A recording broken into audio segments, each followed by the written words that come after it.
Third area of the VINE guidelines for generative AI is fairness, accessibility, and equity. And that begins with bias and marginalization in generative AI. For me, this is one of the biggest ethical concerns of artificial intelligence, and it also aligns with the National Framework for Generative AI in Schools. We need to be aware of the bias that is found in data sets and the fact that these models don't necessarily represent the diversity of our student or staff cohorts.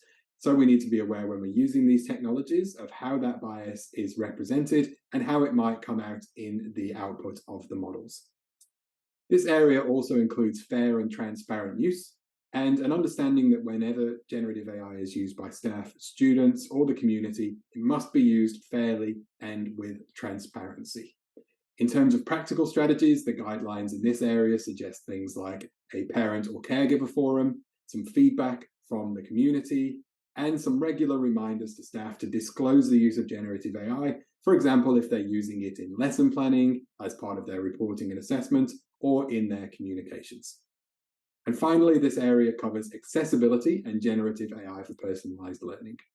In this case, we're talking about disclosing the use of generative AI for personalized learning, for example, with students with individualized learner profiles, and also being cautious and aware of how these technologies can be used for personalized learning in good ways and how they might impact students negatively if not used appropriately.